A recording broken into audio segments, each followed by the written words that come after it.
Hello, good morning, good afternoon, wherever you are, and welcome to this summit session on finding beacons in the dark and a guide to stopping Cobalt Strike attacks.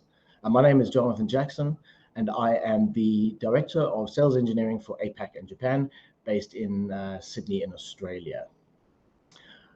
Okay, in terms of just a disclaimer, this information I'm going to be covering today is flagged as TLP white, which means it's unlimited disclosure for anybody in the public domain. So you're welcome to use this information and to be able to share with anybody who you might find this topic interesting.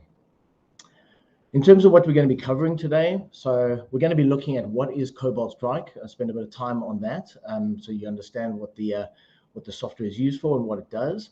We'll understand a little bit of why it's so prevalent across the world, especially with regards to malicious threat actors and advanced persistent threat groups.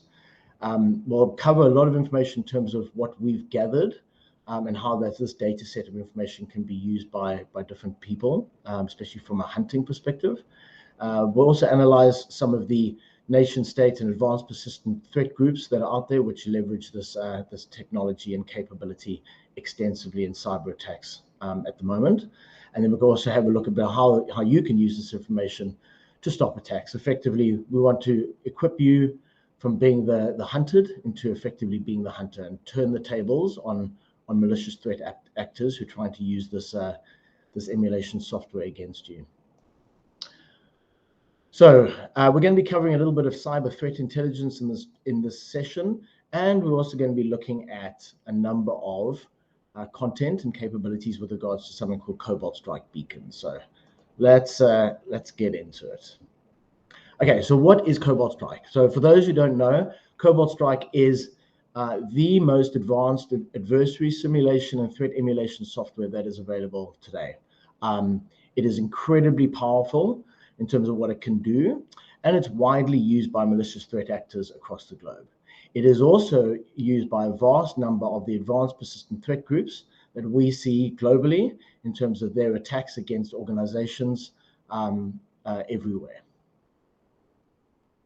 So how does Cobalt Strike work? So Cobalt Strike effectively runs as a client and server mechanism or architecture. So in terms of the way it's set up, you have something called a team server, and you also have a beacon.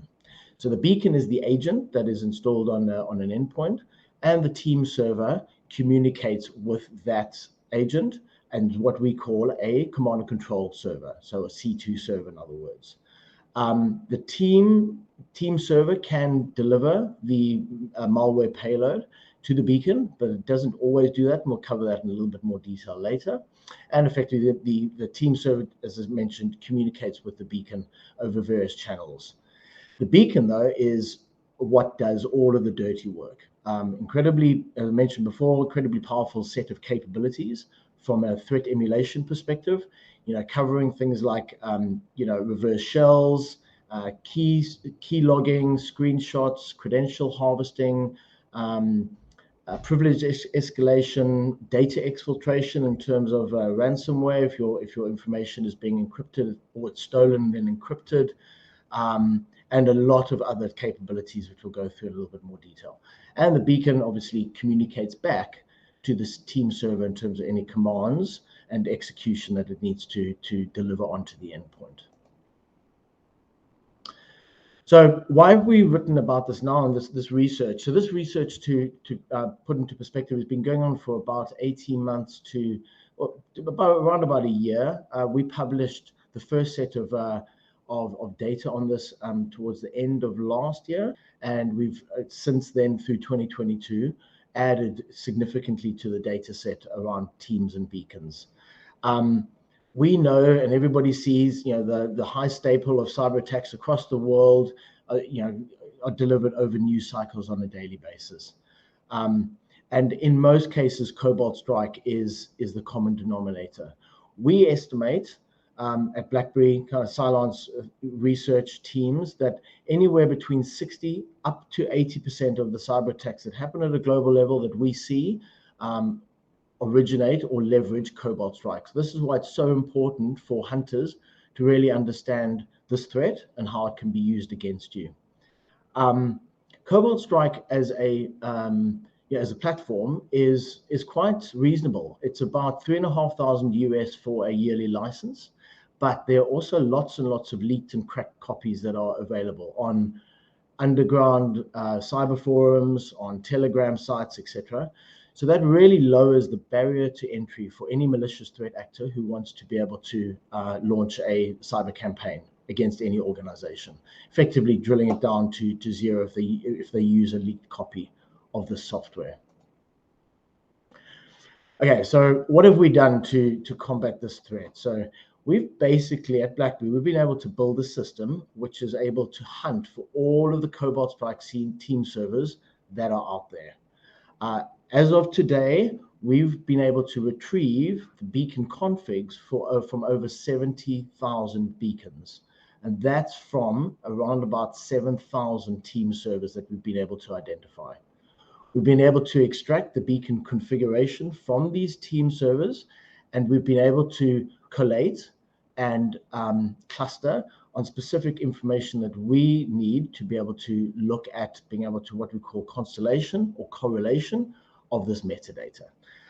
We've also added a huge amount of open source intelligence to be able to clarify and contextualize the data with OSINT. And at Blackberry, as of today, we believe that we have one of the biggest data sets on Cobalt Strike that exists anywhere in the world.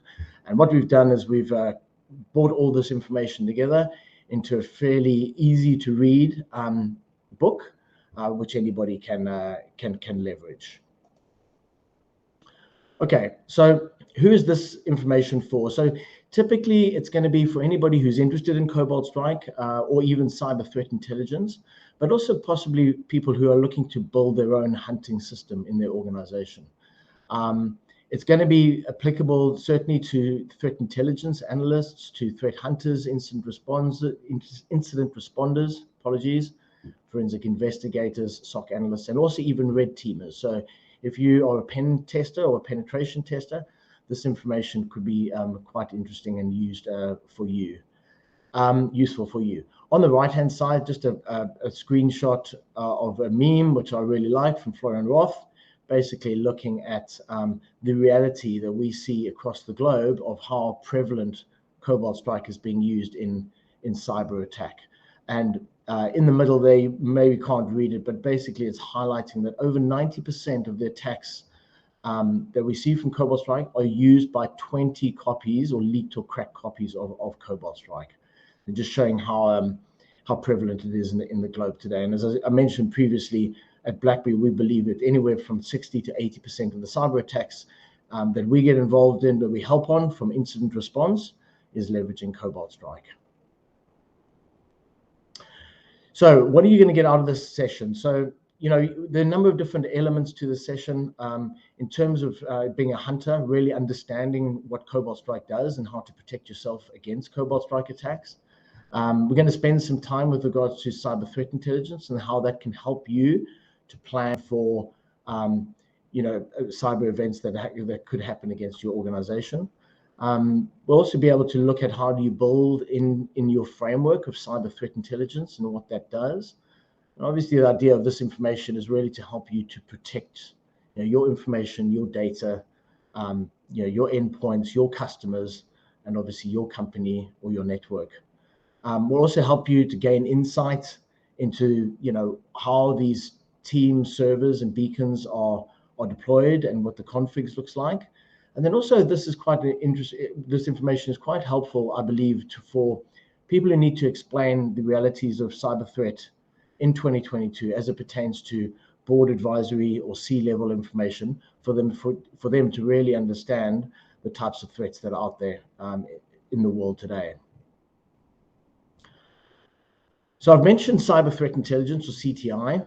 So spend a little bit of time in kind of understanding what it is. Is it just cool names with awesome logos? Well, it isn't really. It's really it's a framework or a discipline.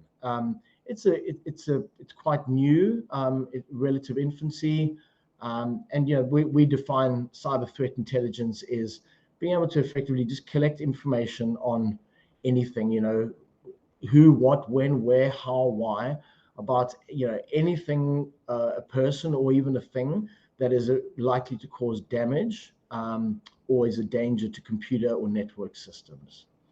CTI has often lacked defined processes and framework to be able to follow.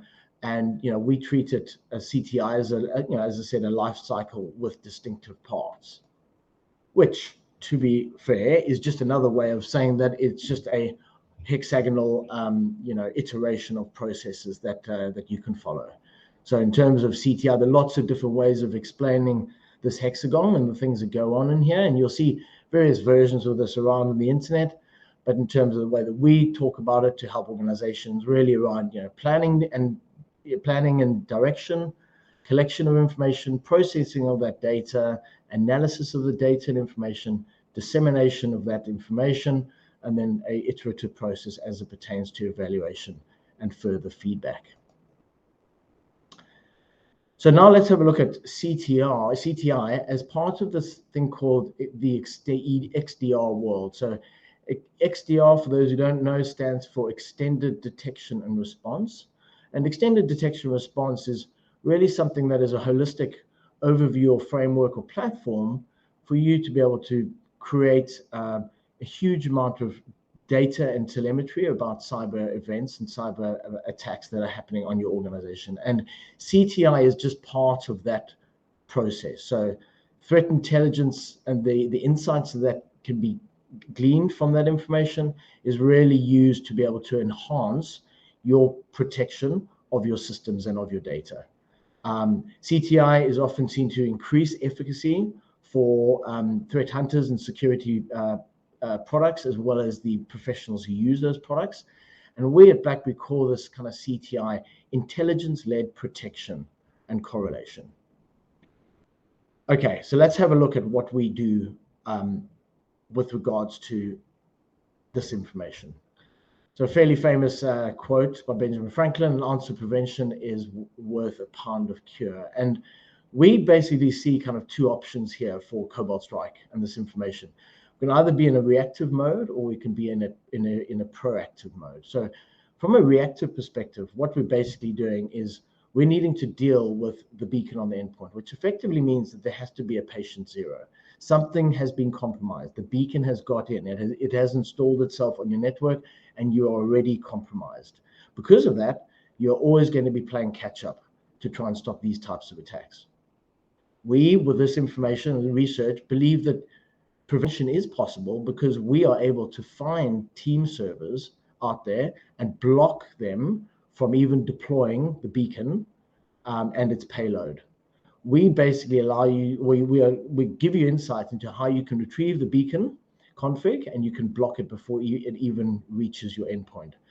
And effectively what this helps you to do is, from being the hunted, it turns the tables on cyber threat groups so you can effectively become the hunter with this information. Okay, so what do we do is we basically had a few options to be able to gather this information. One of which was we could have scanned the entire internet using a scanner to be able to find all these team servers. Well, that wasn't going to be realistic. It would have taken far too long. So what we did was we leveraged a number of well-known and established scanning services that are available today. And we used that information with a huge amount of open source intelligence and OSINT to build effectively a hybrid system which leverages public information as well as information that we've gleaned from our own incident responses or compromise assessment with prospects and customers across the globe, as well as partners. And this allows us to create a much more targeted approach in terms of understanding teams and beacons deployments as well as config. Okay, so let's have a little bit of a look at the the thing that does all the dirty work, which is the beacon. So understanding how beacon is deployed is quite important here. So the beacon is deployed effectively in two different ways. So first of all, you have a stageless beacon or a lightweight stager. So the stageless beacon is effectively, it has all the config, often is a portable executable. It could be a malicious Word document, an embedded macro in a malicious Word document or Excel spreadsheet or PDF example, which is delivered over a phishing campaign. Somebody clicks on a link they shouldn't have, and the beacon is deployed on that endpoint. We also have lightweight stages, where a very lightweight piece of code, anywhere between sort of 10 to 18 kilobytes of code, is delivered across to a victim machine, and then that beacon then talks back to the team server and pulls down its second stage payload and malware onto the victim machine. And there's mainly kind of 4 different ways that it does this. So the types of stages, we have HTTP or HTTPS stages, and they just simply download the beacon payload using the Internet Read File API. We also have DNS stages that we see leveraging DNS Query API, which will be able to read the beacon payload for the DNS TXT responses.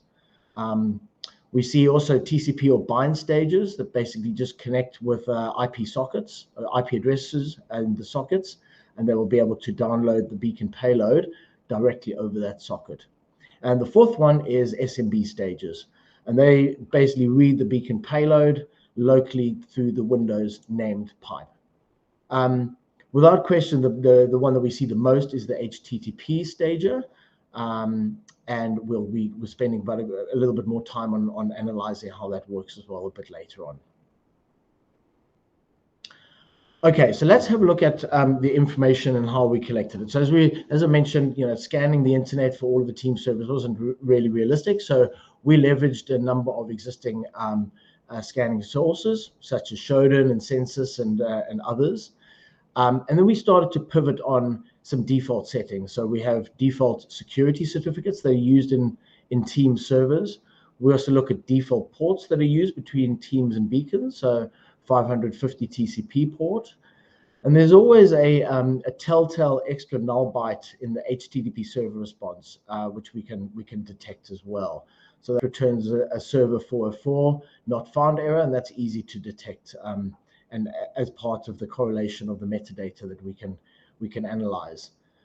Teams and beacons also use jitter and sleep intervals, and in terms of understanding that, so the team and the beacon don't communicate to each other in real time. They have a sleep interval, can be configured to be anything, 10 seconds up to a minute or 30 minutes or whatever. And basically, the team server will, you on the team server will be able to deliver and create execution of threat emulation capability or services, and then that gets keyed up, and then the team, when the beacon server then next checks in with the team server, it pulls in that execution and it delivers that. So understanding how the jitter and the sleep interval is something that we can also pivot on in terms of the context correlation here. We can also look at different JARM signatures as well as different DNS redirect responses as part of the way the teams and beacons communicate with each other. So that was in step 1. And then in step 2, we need to query the data to make sure that we don't have a huge amount of false positives, because the reality is that not everything will actually be a team server. So we're going to need to refine the data set. So we start to correlate on information. So do we see lots of team servers in a specific location, or as part of an incident response when we're looking at a cyber attack? What are the IP addresses of where these beacons are getting their execution or their payload from, for example? Has anybody else seen these team servers? There might be other OSINT or other threat reports that are out there. We leverage a lot of information. And then the key to all of this is that, can we get access to the team server, and then can we fool the team server into be able to giving us the beacon config on the team server? And that's ultimately what we're doing here. So we are fooling the team server to be able to give us all the information about that team server that we need to use to be able to protect ourselves against beacon payload and execution. So how do we basically do that? So the key to this, as I mentioned, is retrieving the beacon. So we leverage a it metasploits interoperability or bug in team server and beacon. And we can exploit this for the team server to be fooled into giving up the beacon config. We can use a number of different techniques, so specifically crafted URIs and responses can help to retrieve the payloads from the team server. There's some URI length checks and checksum 8 that we can change in terms of the config, and then we use a bit of coding in Python to be able to help us to extract the beacon config off the team server. So once all of that is done, we then look at extracting the payload. Often the beacon, it comes in form of a DLL, so dynamic link library. And the beacon typically has a number of different configs. So it typically starts with a shellcode decoder routine up front, which is protected by a 32-bit XOR key. And then underneath the XOR key, we've got encoded size, and then ultimately the encoded or the encrypted payload, which is, as I mentioned previously, typically a DLL, sometimes a portable executable, but usually it's a DLL. And what we basically use is we use the XOR routines to be able to decode the first D word of the payload, and then we use that decoded first value to be able to then decode the next, using the next D word to be able to decode the next value. And we run all that down until effectively we get down to the payload, and then we can retrieve the config from the payload. Then what we do is we then automate steps 1 through to 4, and we bring all of that information as a source of data into a big data set, into effectively a database of information. So, based on our incident response and threat intel from Blackberry and Cylance, as well as any open source intelligence that we gather, and obviously leveraging those other scanning services like Shodan, Rapid7, Synthesys, etc. And then we start to correlate and drill down into the data. So we look at any overlaps and detections that we can see from the same data from multiple different sources, etc. And then obviously we have all the config, the beacon config retrieved, and then we can start to look at constellating that data set for it to be a meaningful set of information that we can use. And that constellation is key. So up here, this isn't a diagram of an amoeba growing in a lab or anything else. This is the constellation of what we see between teams and beacons. So a constellation of team servers in terms of their location, the countries they're installed, what they're doing and who they're communicating, which beacons they are furnishing their payloads to. So we use this sort of information for us to be able to drill into specific advanced persistent threat groups, for example, or other attacks that we work on. And this data set is a very powerful toolkit that incident responders or threat analysts can leverage as well. Right, so let's have a look at a beacon of light or a beacon of insight.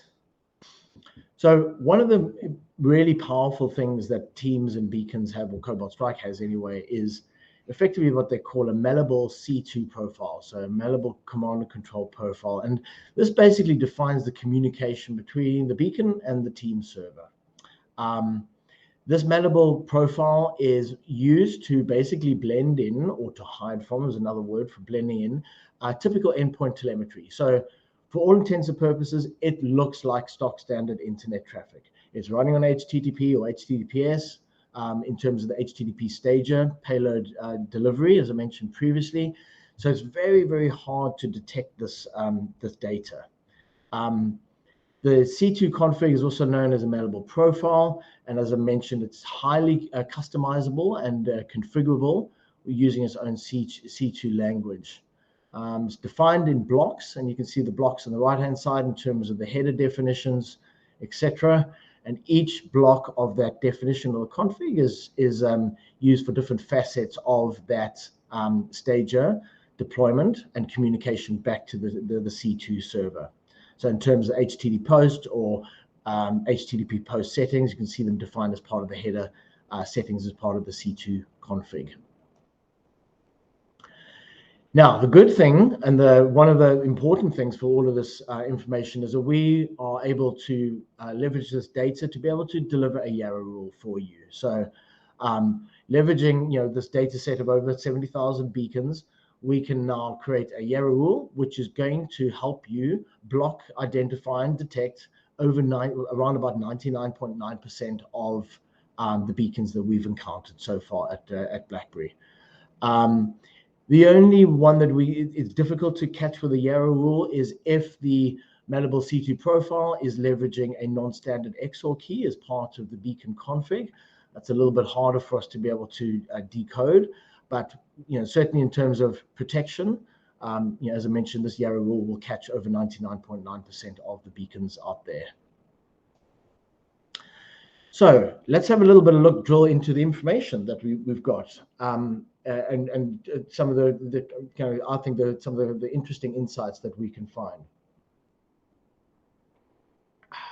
So one of the interesting things is having a look at over time all the countries mapped across the globe where these team servers are being installed. So you can see the usual suspects around China and Russia, for example. But we also see a number of other countries in there. One that is interesting is potentially Netherlands, probably because they have bulletproof server hosting that they use. So we find that a lot of team servers can be hosted there as well. But certainly the usual suspects in terms of the countries where these team servers are being installed and deployed from. If we drill down into the ASNs or autonomous system numbers, it's also quite interesting to see where these team servers are being installed. So we can see a number of the ones that we would expect, like Alibaba and Tencent and Shenzhen, etc. But we also see in this list other other ASNs such as Google and Amazon, for example. So just showing that advanced persistent threat groups are using services out there which are obviously used for legitimate and legitimate capabilities in terms of the internet, but then also highlighting the fact that threat actors and malicious threat groups are also using the same systems to be able to deliver team servers. In terms of tracking the team servers and their config, we've got a number of different ways we can do that. One of which is watermarking. And the other one, which is a little bit more powerful, is around the SSL certificates, which I'll get to in another slide. But certainly in terms of watermarking, this is the original tracking method that we used, and the watermark is stored in the cobaltstrike.auth file on the team server. The watermark gives us two figures that we can drill into. First was the decimal and then the hex. So if you basically see a decimal of 305 and with a hex of 1, 2, 3, 4, 5, 6, 7, 8, we know that that's a leaked copy of Cobalt Strike, and it is typically used by threat actors or APT groups like Ryuk, TrickBot, Maze, Evil Core, and others. If you use if you see others in terms of the hex values, then you can easily pivot into other threat groups such as APT27, APT41, DarkSide, Conti. So all of the prolific cyber attacks that have happened through 2021 and into 2022, we can easily identify which APT groups are using which versions of Cobalt Strike. So that's in the watermarking. Another way for us to be able to track is using the Ssl Public Keys. So the SSL keys are stored in the Cobalt Strike beacon keys, and they are used for the beacon C2 check-in process. These keys can be used to track the team servers effectively, where they're installed and what they're doing. And leaked keys, because remember we're using leaked copies of Cobalt Strike. With these leaked keys, we can also be able to decrypt the C2 traffic between the team server and the beacon as well. All right, so let's have a little bit of a look of what are some of the next steps here for you to going from being the hunted into being the hunter. So as I mentioned previously, how can the hunters use this data set? So in terms of threat intelligence, it's used for you to be able to improve your hunting and your monitoring capability. Certainly, this information will be useful for incident responders to be able to provide that correlation and context around incidents that are happening on your network. Forensics analysis, potentially interesting for digital forensics, especially with regards to post-compromise assessment information. Often the execution of these payloads happens in memory as well. So being able to identify event and memory execution is something that can be quite useful for digital forensics as well.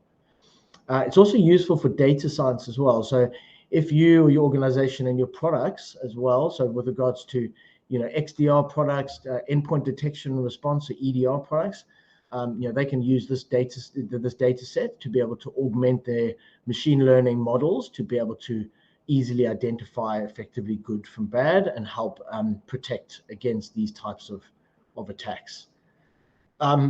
Also potentially useful for security operations centers as well, being able to look at understanding the data set of information that we have to be able to easily pivot and identify where attacks are coming from and be able to block those before they actually execute beacons onto your endpoints. And then this information also useful for red teamers. Red teamers would typically use Cobalt Strike today as part of their penetration testing activities. So really understanding how the product works and how you can pull it apart is something that can be useful for really improving your own operational security or OPSEC in your organization. Okay, so fulfilling that kind of XDR mission. So yes, so consider yourself, one of us. We see XDR as more than just a marketing buzzword. We see XDR as being really important to be able to, not only boost the signal, but really help you to identify good from bad. Increasing your decision speed, reducing the alerts that are happening in the SOC to be able to really pivot on the alerts that matter. And XDR as a platform is really should be there to help you to do that.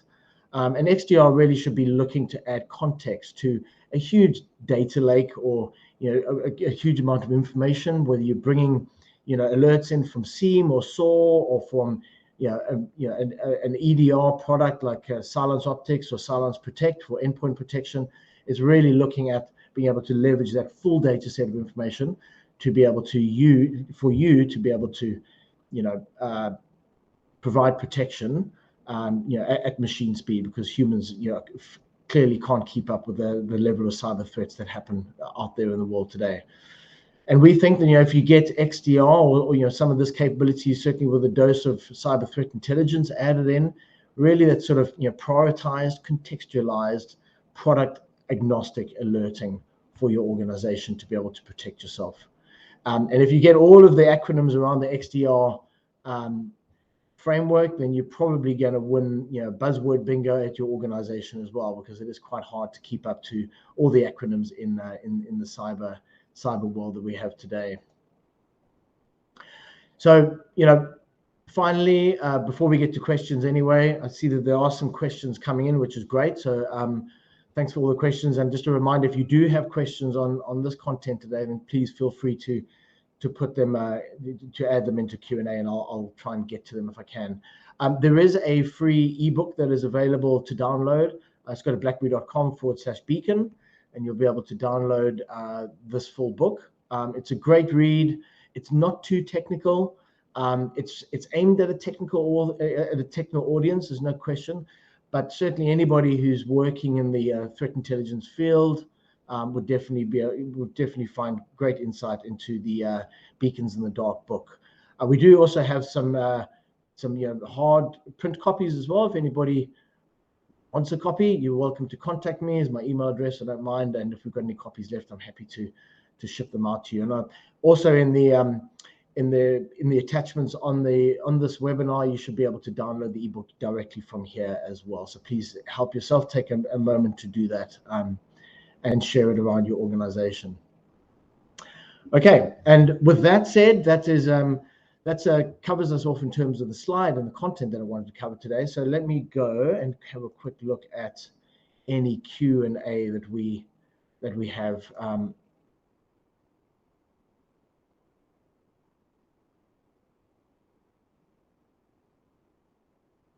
How easy is it to spot non-default configs? How easy is it to spot okay, so the thing with this information, as I mentioned, with 70,000 beacons and 7,000 team servers, is that we can identify very easily default everything. If they're using a default SSL key, if they're using, from a config perspective with regards to the hex and the decimal values, we can spot default things. And the watermarking as well gives us great insight into that. So anybody who's using a default config, we are going to be able to spot that. Because of that, it is incredibly easy for us to spot non-default config. And the reason for that is because you stick out like a sore thumb. So if a cyber threat actor or malicious actor or APT group out there is using a non-default config for Teams and Server Cobalt Strike, we will be able to identify you because you will literally be a shining beacon in our data set in terms of what we see out there. So very easy to spot non-default configs. Let's have a look at the next question. So does Blackberry publish the data set anywhere? Yes. So that's a great question. Thank you for whoever asked that. We do publish the data set. It is on a Blackberry GitHub. So if you just do a Google search for Blackberry Research and Intelligence GitHub, you will see all the beacons, beacons in the dark content that we put up on there, including the Yarrow rule as well, if that's of interest to you for your own protection. A good question. What else have we got here? So we have suspected for a while that we have some beacon agents running in our org. What can Blackberry offer to help us? All right, so good question. So yeah, so in terms of offering help, so obviously if you do suspect that you've got beacons, then you obviously, you have been compromised and you are what we call a patient zero. So cyber attack has happened on your network. It may be a false positive. It might have been left over from a red team exercise that happened in your network. Who knows? You can get Blackberry to come in. We offer capabilities around CAs, or to call a compromised assessment, where we can come in and help to identify any beacon intrusions on your network. We also offer incident response services as well. So if you are under a cyber attack, or you are you're having a ransomware attack, or you suspect that something is malicious happening in terms of data exfiltration or whatever it is, we can come in and we can help you clean it up, get yourself protected, and get you back on the path to prevention. And then we also have a fully managed extended detection response service, or fully managed XDR service called Silence Guard. So that's where we would help you to take over and become your SOC analyst. We would become, your eyes on glass, your agents in the field, and we'll manage your system 24/7 by 365. So you can effectively get on with running your business and not having to worry about all of these cyber alerts and cyber events that happen in your organization. So yeah, so lots of things that we can help you. If you do suspect that you've been compromised, then please make contact with us and we can help. Can you share the link again for the ebook download? All right, so it just blackberry.com/beacon, or it is in the resources on this webinar for you to download and help yourself to that book. All right, so the next question here, and they're still coming in, which is good. If there are so many cracked elite copies of Cobalt Strike, should we just focus on those decimals and hex to protect against APT groups? Yes, potentially. That's not a bad way of doing it. If you are concerned about APT groups attacking, maybe you work in critical infrastructure or healthcare or education, or you might be working in some sort of a SCADA environment, for example. If you are worried about that, then yes, you could pivot on hex and decibel in terms of the watermarking to be able to identify APT groups which are likely to find you of interest. But just beware that does really narrow the the focus, because Cobalt Strike, as I mentioned before, is used by a number of malicious threat groups out there, not just APT groups. So basically, anybody who wants to become a hacker can use Cobalt Strike. So we'd highly recommend, certainly the Yarrow rule would be a great start, and that will block 99.9%. But certainly, really understanding all the different configs that beacons are typically used by, and the telemetry, and understanding how it communicates with team servers is really important for you to be able to, fine tune your EDR product if you use one of those, or endpoint protection product, or even XDR product, to make sure that it's stopping all of the stuff before it actually hits your network and your endpoints. All right. If there are some who've done that one, that's okay. All right. Where can we get the Yarrow rule, and can we get a copy of this presentation for reference? Okay, well, the Yarrow rule, as I mentioned, all of the config anyway in terms of the data set is up on our GitHub page. So go and find that. You should be able to get it. And yes, we can get a copy of this presentation for reference. I will work out how to do that. I can see who asked that question, but we'll make sure that this presentation is distributed to everybody who attends, so that if you need to use it as a reference, you are welcome to do so. Okay, let's have a look here. So we have been looking at some sort of cyber threat intelligence framework, but we need help explaining the benefit to the C-levels and the board. Any tips here? Okay, so that's a good question, because that is one of the challenges, I think, that we see, certainly with CISOs and CIOs that I work with across, not just Australia and New Zealand, but in my role across APAC and Japan, really being able to help them disseminate this information in a language that boards understand. So boards don't really understand APT groups. They certainly don't understand how Cobalt Strike teams and beacons works.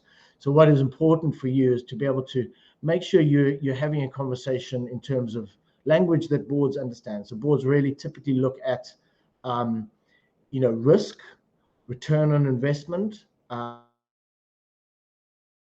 being able to grow your business or keep your business going, or to keep you competitive in an evolving market, for example. Those are typically the types of things that boards care about. So use this information in here for certainly for CTI, for you to be able to deliver a message around risk, compliance, and return on investment for security products and capabilities and information that is important for you to be able to leverage, so that you can protect your corporate data, your end users, and your company effectively, because that's what the board is here to do. All right, and let's have a look if there are any more questions. I don't see any more questions coming in, but a great set of questions that everybody has asked. So thank you for those questions, and I hope that you've gained some insight today. We'll look to wrap it up then. Gain some insight today in terms of Cobalt Strike teams and beacons. Just a reminder that it is the most proliferate threat emulation software that we see out there at the moment in 2022. So really understanding how it works is quite important for you to be able to turn the tables on you being the hunted, in terms of you being the hunter, and be able to prevent these types of attacks happening in your organization. So with that being said, thank you very much for attending today, and enjoy the rest of your day. Thank you. Bye.